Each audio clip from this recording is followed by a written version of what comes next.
Salut tout le monde, aujourd'hui nous allons parler de Yellow Fever. Ça va être une vidéo de sociologie, ça va être une vidéo un petit peu d'érudit. Alors on attaque avec le premier sujet. Alors déjà, c'est quoi ce syndrome?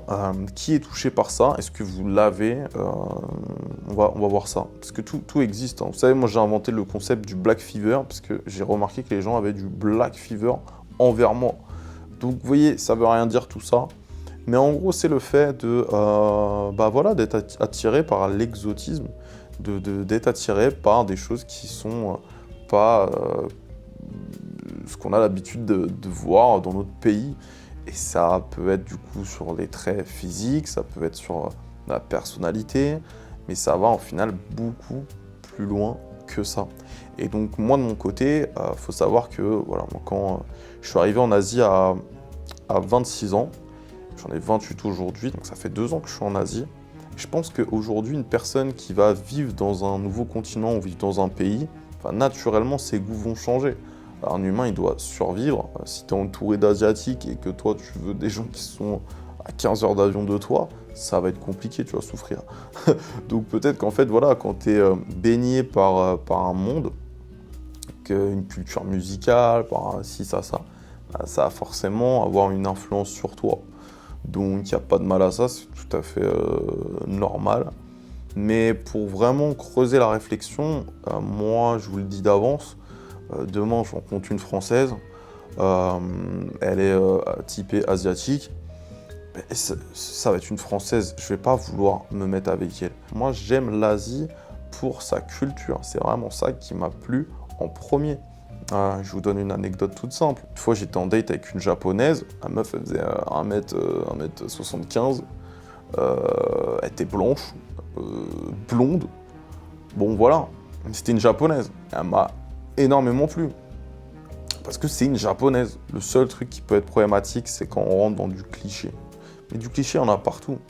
Moi, quand j'étais en France, je vais en boîte de nuit. C'est quoi les clichés que des Français ont envers des Noirs?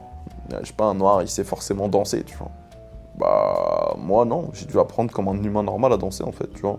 Moi, si je rencontre, par exemple, une Coréenne, je peux pas lui demander de m'appeler Oppa, je peux lui demander de me faire un clip de K-pop, je peux pas lui demander de faire des trucs à la con, tu vois. Moi, j'aime les femmes qui prennent soin d'elles. J'aime les femmes qui ont une éducation, qui ont des valeurs, qui sont voilà, enfin plein de qualités. Je les retrouve le plus dans les pays dans lesquels je vis actuellement. Et je les retrouve malheureusement de moins en moins en France. Et le problème, il est là, quoi, tout simplement. Maintenant, parlons du Black Fever, parce que ça, par contre, j'en suis victime, j'en souffre et c'est dur. Vous savez, moi, je suis pas le mec le plus beau dans les critères de beauté en Asie. Être noir, être métis, être arabe, t'es pas le haut du panier. Et en gros, bon bah voilà, je suis quelqu'un de clivant déjà dans ma personnalité, et puis bah je pense du coup avec mon physique aussi en Asie. Et donc bah moi, le problème que je remarque sur mes relations sentimentales en Asie, c'est que bah quand il y a une meuf qui est intéressée par moi, c'est toujours le même type de meuf. Je donne en Corée, ça va être la meuf qui traîne à Hongdae, tu vois. Qui va aller au Rolly, au B1, et la meuf qui va écouter que des Renois sur sa playlist Spotify. C'est un peu chiant. C'est un peu chiant parce que en fait c'est une meuf qui va aimer des Renois américains. Et moi je suis un Renois français. Donc du coup c'est pas pareil. Donc il y a une dissonance cognitive qui se fait entre elle et moi, je pense. Et donc ça me rend la tâche compliquée. Corée, Japon, Chine. Les meufs qui vont être intéressées par vous, si vous posez les bonnes questions, vous allez avoir les mêmes réponses, quoi. Donc c'est assez drôle. Mais sinon, moi, ce qui m'a surtout fait beaucoup rire, c'est un petit peu, non, le foreigner fever. C'est vrai qu'aujourd'hui, quand tu dis que t'es français, t'es boosté. C'est réel. Parce qu'en fait, les Asiates, ils ne savent pas que la France, c'est nul à chier. Ils savent pas. eux, ils imaginent la Tour Eiffel.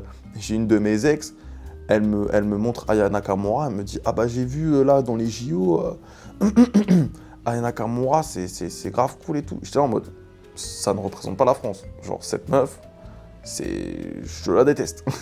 Elle n'est pas bonne pour la cause des femmes. » Elle était choquée, elle fait « Ah ouais, ok, je suis bah ouais, tout. Il y a beaucoup mieux en termes de musique ou en termes d'artistes, tu vois, en termes de personnes. » et du coup, ouais, la France, je divague un peu, mais ouais, la France, c'est vrai que c'est boosté. Je sais pas, ils trouvent ça méga romantique, quoi, notre langue, notre culture, tout le bazar. Mais moi, je fais que de leur dire que la France, c'est bien pour des vacances, mais pour y vivre, c'est mort, quoi. Donc voilà, un petit fun fact intéressant. Et puis des choses dont j'ai déjà parlé sur certaines vidéos, mais c'est vrai que tu vas avoir un peu du racisme mignon.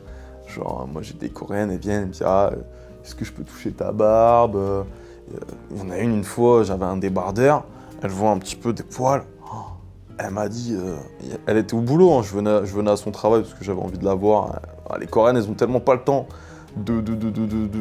passe-leur-temps à bosser, donc du coup je suis allé un petit peu à son boulot, il y avait personne. Donc voilà, elle regarde la caméra, elle dit putain, est-ce que je peux toucher s'il te plaît ton torse? J'étais en mode ok, vas-y touche mon torse si tu veux. Mais c'est des choses qui vont être mignonnes, quoi, du racisme mignon. Moi, quand je dis que voilà, je suis français, on va toujours me dire « Ah, Mbappé, me faire comme ça. » Voilà, c'est des choses qui sont mignonnes. Et moi, la conclusion que j'ai envie de faire aussi par rapport à ça, je préfère vraiment que les gens aient des fantasmes, de l'exotisme, de la curiosité envers quelqu'un du pays étranger, plutôt que de la méfiance au final. Il n'y a pas à faire des débats qui n'ont pas lieu d'être. Mais ça, c'est très woke et c'est très français, c'est très américain. Donc voilà, j'espère que cette vidéo vous a plu. N'hésitez pas à aller en description d'ailleurs si vous êtes passionné de voyage et que vous voulez soit des vacances ou vous installer en Asie. Vous aurez d'excellents guides et accompagnements, tips aussi que je propose. Vous allez pouvoir faire des économies dans chaque pays, gagner du temps, avoir un accompagnement sur mesure, etc. Parce que j'ai vécu dans tous les pays, j'ai des contacts partout, de l'excellent network. Si vous cherchez aussi à avoir des grosses soirées, avoir des amis tout de suite en arrivant, éviter aussi des galères dans l'installation, trouver des logements facilement à bas prix, etc. Tout est réuni avec ce que je propose dans la description. N'hésitez pas à aller checker. Et puis voilà, sur ce, je vous souhaite une très bonne journée et on se dit bye bye, ciao ciao.